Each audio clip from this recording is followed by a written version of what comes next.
गर्वर गौरव कथा आमर ये कार्यक्रमटी सबुदिन आगे था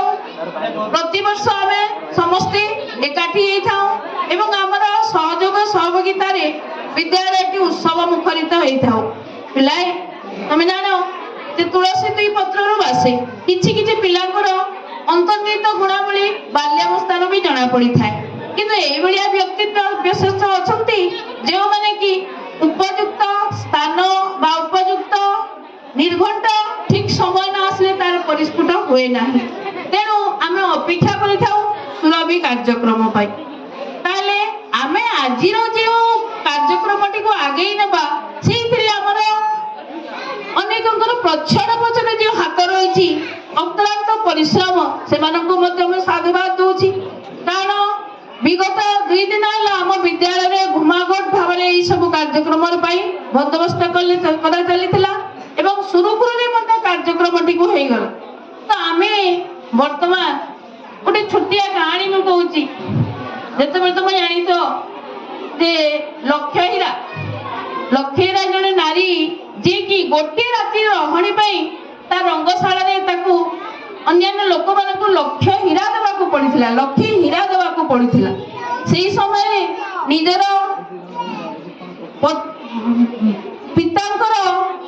से सब दृष्टिकटु होता किंतु दिन आसला एक सती नारी अनसुया निजर पति विष्णुदेव को से संतुष्ट करने विष्णुदेव अड़ी बसी मु लक्ष्य हीरा पाखे गोटे राति रही किंतु संबल नाला अनसुयार तेणु से कौन करथिला से जाइए लक्ष्य हीरार दांड द्वार सकाळु सकाळु फरकिथिला लक्ष्य हीरार तार गोटे दासी थिले सुकांती से कहला देवी आज पुणी से आसी तो कौन करुची ना आमर दांड द्वार सब फरकिलानी तो ये देवी आश्चर्य लक्ष्य हीरा कहले अरे मुझे तार किछि ताको तो केबे देखिनी कौन नहीं से कौन पाई एते मोर सेवा करूची किंतु पिलाए मन लोक से अतृप्त आत्माटी सब घूरी बुलू थाए मो पति जो अटल रही कारण पति ये एक अटल अवस्था थे मुझे लक्ष्य हीरा को न पाइबी ताले मो प्राण त्याग करी ताले सती अनुसया करेंगे कौन से क्षेत्र में से निजर सेवा देके मन तुष्ट करने चेष्टा करते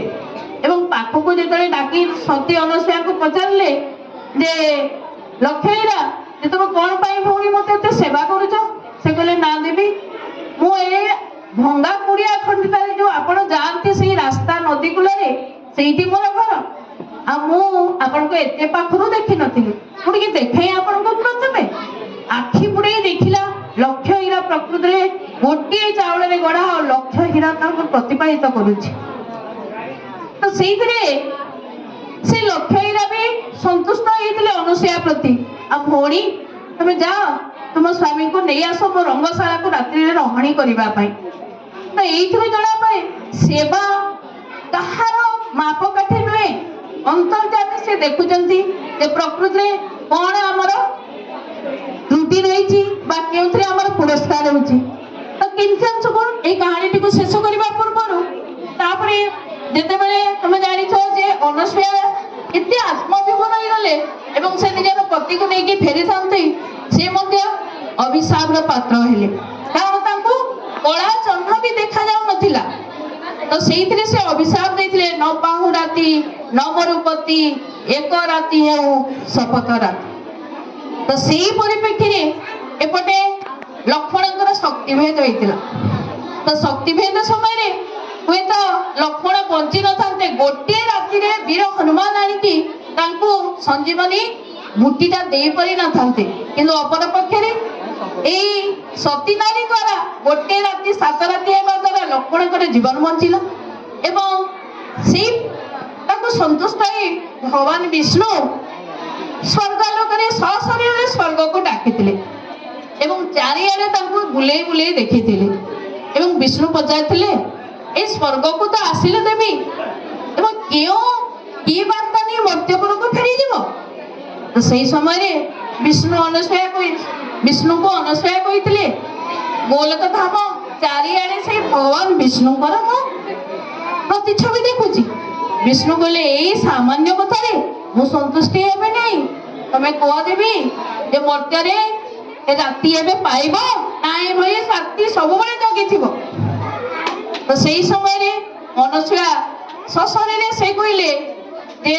ନିଜର ସ୍ୱାର୍ଥ ପାଇଁ ମୁଁ ଜଳାଞ୍ଜଳି ଦେଉଛି ମୋର ସାଂସାରିକ ସ୍ୱାର୍ଥକୁ, ଏବଂ ମୁଁ କହୁଛି ରାତି ଏବେ ପାଉ ଏବଂ ମୋର ପତ୍ନୀଙ୍କର ମରଣ ନ ହଉ। ତ କହିବା କଥା ହେଲା ତମେ ଆସିଲ ଉତ୍ତମ ବିଦ୍ୟାଳୟକୁ, ତ କି ସନ୍ଦେଶ ନେଇ ଫେରିଯିବ ନିଜର ସ୍କୁଲକୁ ବା ନିଜର ବିଦ୍ୟାଳୟକୁ? ନା ଆମେ ଏଇଠି ସବୁଦିନ ସେଇଭଳିଆ ମିଶିବା, କାର୍ଯ୍ୟକ୍ରମରେ କିଛିଟା ଭାଗ ନେବା ଏବଂ ସେଇ ସନ୍ଦେଶ ନେବା କଣ ଯେ ଆମର ଯେଉଁ ପ୍ରତିଭା ରହିଛି ପ୍ରତିଭାର ଜୟ ହେଉ ଏବଂ ସତ୍ୟମେବ ଜୟତେ, ସତ୍ୟର ଯେଭଳି ଭାବରେ ଜୟ ହେଉ ସେଇଭଳିଆ ପ୍ରତିଭାର ଜୟ ହେଉ, ପ୍ରତିଭାର ପୂଜା କରିବା ଆମେ এই বার্তাটিକୁ ନେଇକି ଯିବା। ଆଉ ବେଶୀ କିଛି ମୁଁ କହୁନି, ବର୍ତ୍ତମାନ ଶେଷ ପର୍ଯ୍ୟାୟ ବର୍ତ୍ତମାନ ଆମର ପୁରସ୍କାର ବିତରଣ ଉତ୍ସବ, ସେଇଠି ମଧ୍ୟ ମୁଁ କହୁଛି ଯେ ପ୍ରକୃତରେ ଆମେ ସମସ୍ତେ ସହଭାଗୀ ସହଯୋଗୀ, ଏଇ କାହାର କିଛିକୁ ଆମେ ଉଣା କରିବା ନାହିଁ ଏବଂ ଆଗାମୀ ଦିନ ପାଇଁ ପୁଣି ପ୍ରସ୍ତୁତ ଚାଲୁ ରଖିବା। ଏତିକିରେ ମୁଁ ଆଜି ସୁରଭି କାର୍ଯ୍ୟକ୍ରମର ଶେଷ କାର୍ଯ୍ୟକ୍ରମଟିକୁ ଆଗେଇ ନେବା ପାଇଁ ମୁଁ ଅନୁରୋଧ କରୁଛି। ଈଶ୍ୱର ଆଜ୍ଞା ନିଜେ ଆମର ପରବର୍ତ୍ତୀ କାର୍ଯ୍ୟକ୍ରମଟିକୁ ପରିଚାଳନା କରିବେ। ଧନ୍ୟବାଦ କଂସନା ମ୍ୟାଡ଼ାମ। ତାଙ୍କର ଦୀକ୍ଷାନ୍ତ ଭାଷଣରେ ଆମର ଛାତ୍ରଛାତ୍ରୀମାନଙ୍କୁ ଏକ ଅଭିପ୍ରେରଣାମୂଳକ ବାର୍ତ୍ତା ଯେଉଁଥିଲେ ତାହା ଚିରଦିନ ପାଇଁ ସ୍ମରଣୀୟ ରହି ରହିବ। ଏହାପରେ ଆମର ପୁରସ୍କାର ବିତରଣ ଉତ୍ସବଟି ଆରମ୍ଭ କରିବା।